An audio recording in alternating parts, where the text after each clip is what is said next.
सर्वाधिक टेलीविजन पे अगर किन्हीं लोगों की चर्चाएं सुनी जाती हैं तो वो बिहार की ही होती हैं। जितने भी इंटरव्यूज चलते हैं उतने ज्यादा सबसे ज्यादा देखे जाने वाले इंटरव्यूज बिहार के लोगों के होते हैं। तो बिहारी तो रोज कान में पड़ रही है आपके। तो वो जो चीज है कि वो जो लहक है, वो जो एक लहजा है, वो जो गमक होती है, जो भाषा की खुशबू होती है, और हिंदी है पूरी की पूरी। बस बोलने की शैली है। हम अभिव्यक्त कर रहे हैं, कभी किताबों के माध्यम से करते हैं, साहित्य के माध्यम से, कभी कविता के माध्यम से, कभी सिनेमा के माध्यम से, और कभी ऐसे बातचीत के माध्यम से। तो हर व्यक्ति जीवन में अपने अनुभवों को अभिव्यक्त करना चाहता है। समय के क्षण का, अन्न के कण का, धन के पण का और स्वयं के प्रण का हमें आदर करना चाहिए। जो इनका आदर नहीं करता, उनका आदर समय भी नहीं करता, अन्न भी नहीं करता, धन भी नहीं करता और जन भी नहीं करता। कि ढूंढिए मत आदमी में आदमी 100%। ढूंढिए मत आदमी में आदमी 100%, क्योंकि जब चलता है सिक्का कुछ ना कुछ घिसता तो है।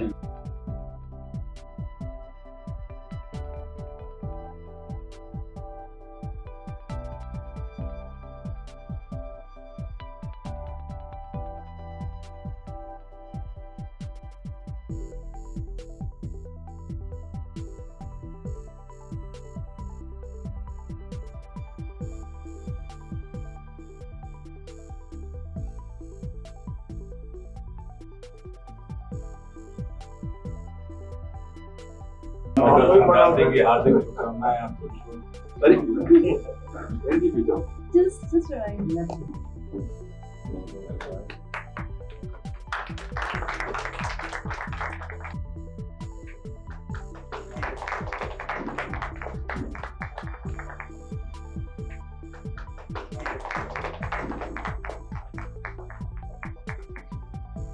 मैम आपको प्रश्न होगा तो आपकी फिल्म के लिए बहुत शुभकामनाएं। किसी को भी कुछ है?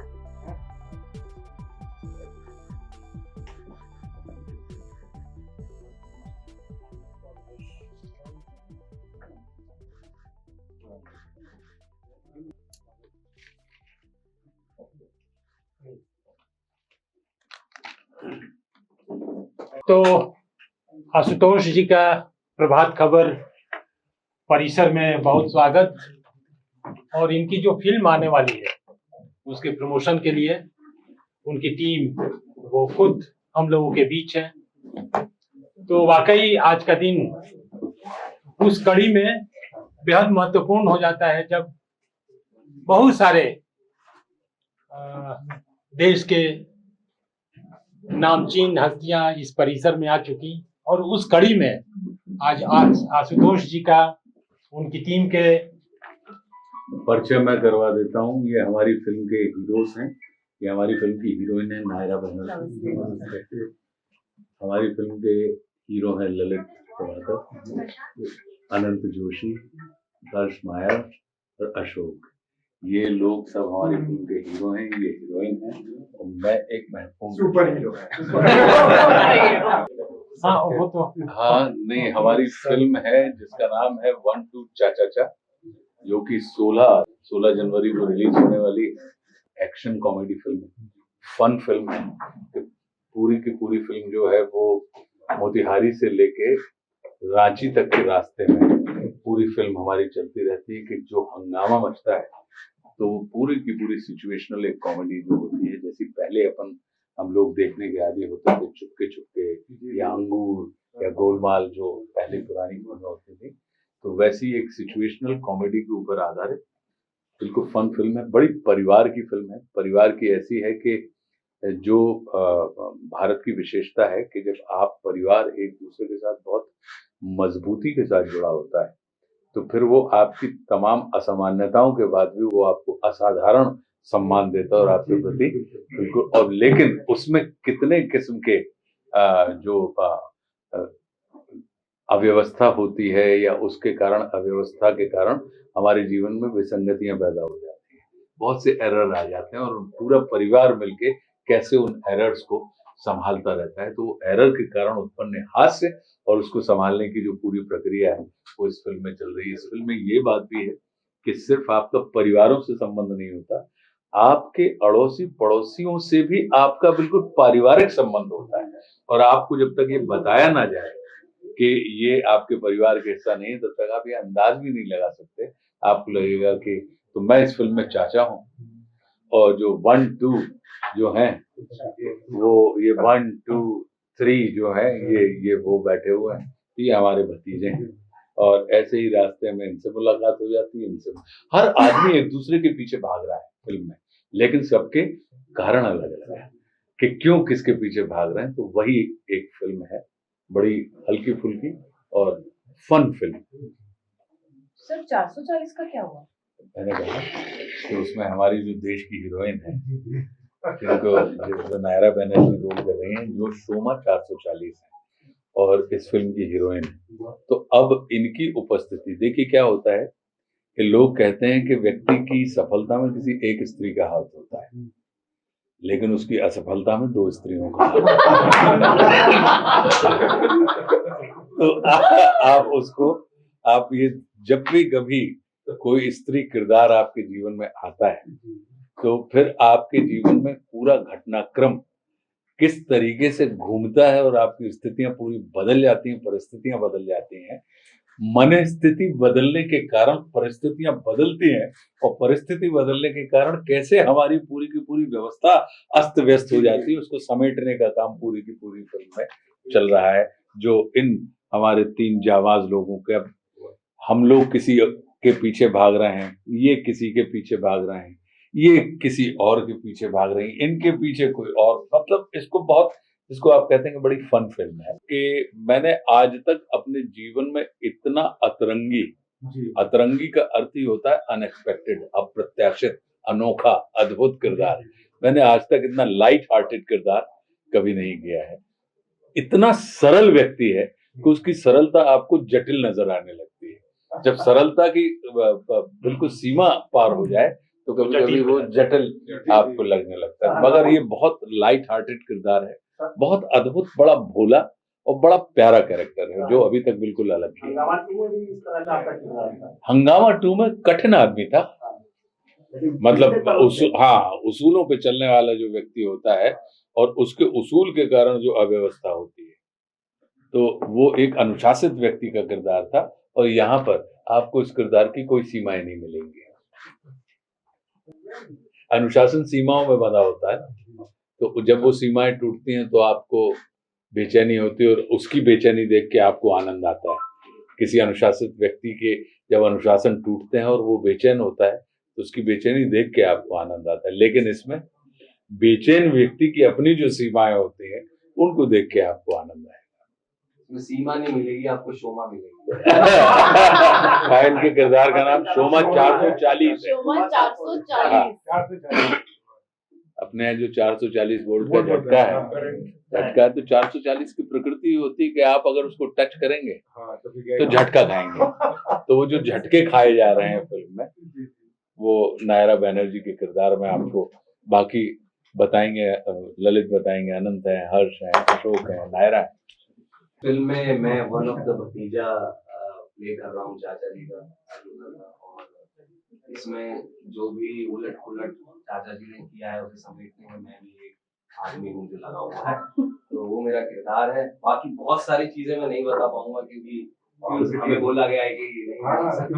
बाकी मेरे 2 भाई हैं, वो भी बेचारे इसी चीज में फंसे हुए हैं, तो चाचा ने सबको मतलब उठा पटक करके एक तरफ कर दिया। इसीलिए उन्होंने बोला कि हम हीरो हैं और वो सुपर हीरो हैं, हीरो लगते हैं सुपर हीरो को पकड़ने में, तो 3-3 लग रहे हैं यार, 3-3 4-4 जो भी है, सो ऐसा है।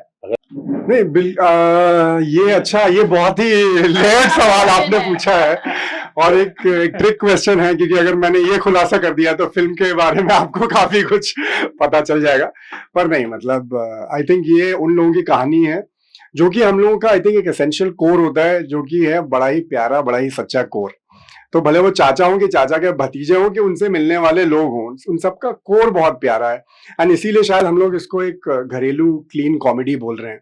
मुझे हमेशा से ऐसे प्रोजेक्ट बहुत अच्छे लगते हैं जो कि एक वाइडर परिवार, एक पूरा परिवार जो है वो साथ बैठ के देख सके, हंस सके। तो 1-2 चाचा के बारे में सबसे एक्साइटिंग बात भी यही है कि आई थिंक मैं बहुत खुश हूं कि घर परिवार काफी टाइम बाद थिएटर में एक साथ जाके एक फिल्म का मजा ले पाएगा। एंड तो चाचा है तो सुपर हीरो। तो हाँ, वो तो बड़ा एक ऑलमोस्ट एक किस्सा है, क्योंकि वो सीन जो था वो लिखा नहीं गया था। वो क्योंकि काफी कुछ की गाड़ी में हम चारों गाड़ी में हैं और बातें चलती रहनी है, तो चाचा कुछ जिम्मेदारियां हम तीनों को एक एक दे रहे हैं कि भाई ऐसा तुम करोगे, ऐसा तुम करोगे, ऐसा तुम करोगे। और ऐसे हम लोग बात कर रहे थे और उसमें कहीं लिखा नहीं था, और तो चाचा ने बोला कि और सड्डा जो मेरे किरदार का नाम है, तुम हम टोक्यो जाएंगे, तो हमारा टोक्यो जाने का बंदोबस्त करोगे। तो सड्डा बोलता है टोक्यो, तो सर के स्वतः ही निकल के आया वहां से, बीच में मत टोक्यो। वो कहीं लिखा नहीं हुआ था, बट बहुत उस एक लाइन को लेके भी बहुत प्यार आ रहा है। पर आई थिंक वो ऑडियंस का प्यार है फॉर आशुतोष सर, और उनके थ्रू अगर हमारी फिल्म और हमें भी प्यार मिलेगा तो वाह, है ना। फिल्म, हाँ, ये किसी एक किरदार के बारे में वैसे बताने से कुछ नहीं होगा, क्योंकि एक किरदार की कहानी है ही नहीं। ये रिश्तों की कहानी है और केओस की कहानी है। तो कनेक्शन बिगड़े हुए हैं लेकिन रिश्ते सुलझे हुए हैं, और एक दूसरे को संभालते हुए हम लोग चलते जा रहे हैं। बस कहाँ पहुंचते, कहाँ पहुंचना है, तो बस वही है, कहानी जर्नी की है। हम लोग देखेंगे तो हमारी भी जर्नी चलती रहती है, लेकिन ये जर्नी वैसी नहीं है जैसे हम लोग हमेशा देखते आए हैं। कुछ अड़चने हैं, मजे हैं, कुछ परेशानियां हैं, लेकिन एक दूसरे का साथ निभाते हुए हम वो पार करते हैं, नहीं करते हैं, वो आपको फिल्म में देखने को मिलेगा। मतलब ये चारों लोग हैं और इन 4 लोगों के पीछे हम 2 लोग हैं, तो बस वही भागा दौड़ है। बस यही है कि बहुत मजे तरीके से फिल्म। तुम्हारा किरदार क्या है? हाँ, किरदार है एक नारकोटिक्स ऑफिसर है जो अपना चांगा ढूंढ रहा है और सस्पेंडेड। हाँ, और सस्पेंडेड। तो वो अगर मिल जाएगा तो शायद कुछ अच्छा हो, लेकिन वही बात वापस बहाल। तो बस उसी की तलाश है, और उसमें फिर जो एलिमेंट्स आते जाते हैं उसी को लेकर ये ताना बाना है। बहुत मजेदार है, और मतलब मौज में बनाई हुई फिल्म है, और मौज लेनी है तो इस फिल्म को देखा जा सकता है। जैसे हम लोग सर्च करते हैं आपका नाम गूगल वगैरह पे, तो सीधा फोटो आता है विनोद फ्रॉम पंचायत। हाँ, तो आपको क्या लगता है, क्योंकि हमारे दिमाग में तो वही छपा हुआ है आपका किरदार, हाँ, देखते हैं वही विनोद पंचायत से आ जाता है, तो आपको क्या लगता है ये किरदार उसको वॉशआउट कर पाएगा? हाँ, ये बिल्कुल अलग तरीके का किरदार है। वो विनोद से इसका कोई लेना देना दूर दूर तक नहीं है। एक पंचायत का थोड़ा डायलॉग बोल सकेंगे सर? अरे एक डायलॉग आप सुन लीजिए, लेकिन मैं कहना चाहूंगा कि उन्होंने बहुत ही उम्दा और बहुत ही अलग अलग किस्म का काम किया हुआ है, और बहुत ही अलग अलग तरह के किरदार निभाए हैं। तो ऐसा बिल्कुल भी नहीं है, और वो बिल्कुल नजदीक भी नहीं है विनोद के। तो आप अगर देखेंगे तो उन्होंने बहुत अच्छा काम किया। मैं खुद फैन हूं उनके काम का। तो ऐसा नहीं है, मतलब ये तो काम उनका अलग है ही। आप देखेंगे तो आपको मजा आएगा। अद्भुत काम किया है। मतलब आप एक फ्रेम में एक फ्रेम में पकड़ में नहीं आता कि ये वही व्यक्ति है जिसने पंचायत में वो वाला किरदार किया है। और ये इस फिल्म की खासियत है, इधर पे आपको कोई भी एक्टर परफॉर्म करते नहीं दिखेगा। यहाँ आपको लगेगा कि ये वो किरदार है जो निजी जिंदगी में हम कहीं ना कहीं गाए बगाए देखते रहते हैं। तो जहाँ पे आपको परफॉर्मेंस नजर ना आए, बिहेवियर नजर आने लगे, व्यवहार नजर आने लगे, तो आपका तादाद में उन किरदारों के साथ बन जाता है। तो ये बिल्कुल उस तरीके का है, और जो कि अपने आप में अभिनेताओं के लिए बहुत चुनौती होती है, और चुनौती के साथ साथ आनंद का विषय होता है कि जब आपको स्वयं को तोड़कर नई परिभाषाएं गढ़ने के अवसर मिलते हैं। ये वो वाली फिल्म है। सर, आप अशोक पाठक जी की खुद ही केवल इतने कास्ट में दिख रहे हैं जो कि बिहार के हैं जी, और आप पूरे पृष्ठभूमि बिहार के ऊपर है जी। तो बाकी कास्ट को आपने कैसे उसके लिए ट्रेंड किया और कैसे आपने सिखाया? नहीं, मैं ये सब लोग अद्भुत लोग हैं। मतलब मैं कोई ट्रेंड वो वाला नहीं है कि सर, हमारे ये डायरेक्टर साहब हैं दोनों, वो बिहार से ही है। हमारे प्रोड्यूसर भी बिहार से हैं। वो एक खास बात है, उनसे हमें बड़ी मदद मिली और बाकी सब तो आप अपना रोल बताएं कि कहीं नहीं, बिहारी मैं- टोन आना होगा तो आप सिखाते नहीं हो? नहीं नहीं नहीं नहीं नहीं, ये भैया मतलब ऐसा है, ये ऐसा अभिनेता है, लोग हैं। आप सुन लो, सर्वाधिक टेलीविजन पे अगर किन्हीं लोगों की चर्चाएं सुनी जाती हैं तो वो बिहार की ही होती हैं। जितने भी इंटरव्यूज चलते हैं उतने ज्यादा, सबसे ज्यादा देखे जाने वाले इंटरव्यूज बिहार के लोगों के होते हैं। तो बिहारी तो रोज कान में पड़ रही है आपके। तो वो जो चीज है, वो जो लहक है, वो जो एक लहजा है, वो जो गमक होती है, जो भाषा की खुशबू होती है, और हिंदी है पूरी की पूरी, बस बोलने की शैली है।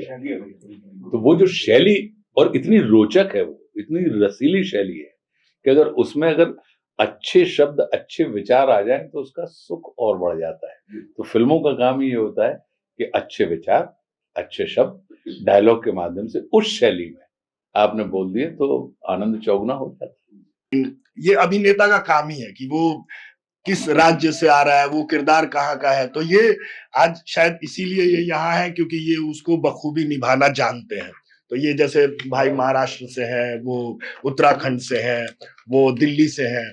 तो इस तरीके से कि वो उनकी अपनी मेहनत है उस किरदार को जीवंत करने की, वहाँ की भाषा शैली को पकड़ने की। तो ये अद्भुत है। बस थैंक यू सो मच। तो पहली बात तो मैं ये कहना चाहूंगी कि ये फिल्म बहुत अद्भुत है क्योंकि हमारे जितने भी किरदार हैं इस फिल्म में, इन आप सब लोगों ने इनको बहुत ही अलग किरदारों में देखा है। तो हमारा बेस ही ये था कि अगर हम ऐसे लोगों को ले जिनकी इमेज ही अलग है, एक फ्रेशनेस, एक नॉवेल्टी आती है पिक्चर को देखने में कि एक इंसान जिसको हमने ऐसे देखा है वो एक अलग अवतार में कैसे दिखेंगे। सबसे बड़ा मजा वहीं पर आपको आ जाता है। दूसरी बात यह है कि जब एक मल्टी स्टार कास्ट होती है तो फ्लेवर्स बढ़ जाते हैं। और यहाँ पे जो हमारी स्टोरी है, जैसे कि सर ने बताया, बाकी सब ने बताया कि यहाँ पे बहुत भाग दौड़ी है। कोई किसी के पीछे भाग रहा है, तो कोई किसी चीज से भाग रहा है, तो कोई किसी से भाग रहा है। और इस भाग दौड़ी में काफी चीजें होती हैं, काफी चीजें मिलती हैं, काफी चीजें खोती हैं। किसी को प्यार होता है, किसी को कुछ मिल जाता है, काफी सारी चीजें होती हैं, बहुत घटनाएं घटती हैं। तो सारे किरदार बहुत ही यूनिक हैं। मैंने भी कभी लाइफ में ऐसा किरदार प्ले नहीं किया है जहाँ पे मैं एक परफॉर्मर हूँ। जैसे आप सबने इनको बस में, ट्रक में देखा होगा, वैसे मेरा भी खुद का वैनिटी वैन है जिसमें ट्रेवल करते हैं। जी। तो मैं एक हीरोइन तो नहीं, मैं एक परफॉर्मर हूँ। मैं गांव में जाके नृत्य करती हूँ और मेरी बहुत चर्चा होती है। लोग बहुत दूर दूर से आते हैं मुझे देखने के लिए, मेरे डांस को देखने के लिए, मेरे ठुमकों को देखने के लिए, या मुझे सब देखने के लिए। और ऐसा कहा जाता है कि मुझे जो देख लेता है उसको 440 वोट का झटका मिल ही जाता है। तो इसलिए मेरा नाम ही पड़ गया है शोमा 440। तो बस इसी तरह से आपने अगर पोस्टर देखा होगा तो मुझे किसी ने देख लिया था और वहां से भागदौड़ी का जो क्या कहते हैं उसे, द सिलसिला, हाँ, भागदौड़ी का जो सिलसिला था वो शुरू हुआ। और फिर उसके बाद यहाँ वहां कहाँ कहाँ हम लोग गए, क्या क्या हुआ, वो तो आपको पिक्चर में कल देखनी पड़ेगी। तो कैसे पूरी टीम उस सेंस ऑफ ह्यूमर को डेवलप कर रही थी और कैसे आपने उसको निभाया? सी फर्स्ट ऑफ ऑल ये एक सिचुएशनल कॉमेडी फिल्म है और सिचुएशनल कॉमेडी फिल्म में ना हमें कुछ कॉमेडी करने की जरूरत नहीं पड़ती है क्योंकि ये एक अलग जॉनर है। यहाँ पे ये थ्रिलर जॉनर नहीं है या फिर ये एरोटिक कॉमेडी नहीं है या ये अलग टाइप की कॉमेडी नहीं है जहाँ पे आपको एक किरदार निभाने की जरूरत पड़ती है। यहाँ पे वी, हम जिस तरह से दिखते हैं, हम जिस तरह से हैं, लेकिन सिचुएशंस इतने कॉम्प्लेक्स हैं कि हम किस तरह से इसे रिस्पॉन्ड करें वो एक नेचुरल इनोसेंट वे में ही आती है। So everybody over here is playing the role very very innocently, जिसके वजह से वो फनी दिखने लग जाता है। तो आई थिंक बहुत टाइम से सिचुएशनल कॉमेडी नहीं आई थी, जैसे कि आशु सर ने बोला कि ये you need a situational comedy. I mean बहुत टाइम से ऐसी सिचुएशनल कॉमेडी फिल्म आई नहीं है, तो एक बहुत ही फ्रेशनेस आपको देखने मिलेगा, नयापन देखने मिलेगा। जो किरदार आप देख रहे हो वो कहीं ना कहीं आपके लाइफ में किसी न किसी रूप में आपने देखे होंगे या आपने सोचा होगा या कहीं देखा होगा या कहीं सुना होगा, तो रिलेटिविटी बहुत ज्यादा है इसमें। तो मैं तो ये कहूँगी साल की शुरुआत में जब एक हंसी मजाक वाले फिल्म देखोगे तो ये दिस इज द फिल्म जहाँ पे आपको अलग अलग किरदार, अलग अलग सिचुएशंस और एक नॉवेल्टी देखने मिलेगी। तो साहित्य और अभिनय दोनों के बीच संतुलन कैसे बना? देखिए, स्वानुभूति को संसार की अनुभूति बनाना साहित्य है, और संसार की अनुभूति को स्वानुभूति बनाकर पेश करना अभिनय है। तो ये जो चीज होती है, ये अगर देखा जाए तो एक स्वा से संसार की यात्रा है और दूसरी संसार से स्वा की यात्रा है, लेकिन दोनों में ही अभिव्यक्ति महत्वपूर्ण होती है। तो मेरा अपना यही मानना है कि हम अभिव्यक्त कर रहे हैं, कभी किताबों के माध्यम से करते हैं, साहित्य के माध्यम से, कभी कविता के माध्यम से, कभी सिनेमा के माध्यम से, और कभी ऐसे बातचीत के माध्यम से। तो हर व्यक्ति जीवन में अपने अनुभवों को अभिव्यक्त करना चाहता है, और अपनी अभिव्यक्ति के माध्यम से कहीं ना कहीं जो आपने अनुभूत किया है, तो हमारी यात्रा तो अभिव्यक्ति की यात्रा है। कभी पन्नों पे उसको स्थान मिल जाता है, तो कभी पर्दे पे स्थान मिल जाता है। सर, आपकी एक बात आज के युवा या एक वाक्य जो आप बोल रहे हैं वो याद रखना चाहें जीवन में अपने, तो क्या होगा? हम ये कहेंगे कि समय के क्षण का, अन्न के कण का, धन के पण का और स्वयं के प्रण का हमें आदर करना चाहिए। जो इनका आदर नहीं करता, उनका आदर समय भी नहीं करता, अन्न भी नहीं करता, धन भी नहीं करता और जन भी नहीं करता। तो अगर समय के कण को पकड़ लीजिए, समय के क्षण को पकड़ लीजिए, अन्न के कण को, धन के पण को और स्वयं के प्रण को। मेरा ये सवाल है कि वो रस्सी रथी का पार्ट वो सोशल असाइनमेंट था आपका या नहीं? सोशल, ये ना कमर्शियल असाइनमेंट जैसी चीजों के लिए हम आए हैं ना, 1 2 चा हमारा कमर्शियल असाइनमेंट है। और मुझे लगता है कि जो कविता है या जो लिखना है हमारी 3 किताबें आई हैं, कमर्शियल असाइनमेंट नहीं है। स्वांतः है सुखाए लिखते थे, लोगों को पसंद आई, छप गई किताब, लोगों ने और पढ़ने लगी। वो हमारी जीविकोपार्जन का साधन नहीं है, वो हमारी जीवनोपार्जन का साधन है। तो कविता रश्मि रथी वो मुझे जीवन में रस देती है। उस रस को सुन के अगर आपको रस मिला है तो मुझे लगता है कि इससे जीवन से जीवन की लौ जल रही है। एक शेर सुना देता हूँ, है ना? कविता लंबी हो जाएगी, शेर सुनाता हूँ कि ढूंढिए मत आदमी में आदमी 100%। ढूंढिए मत आदमी में आदमी 100%, क्योंकि जब चलता है सिक्का कुछ ना कुछ घिसता तो है। और गम न कीजिए जो नहीं है घर तलक पक्की सड़क। गम न कीजिए जो नहीं है घर तलक पक्की सड़क। धूल मिट्टी से सना जैसा भी है रास्ता तो है। प्रभातखबर.com, विश्वास वही, रफ्तार नहीं।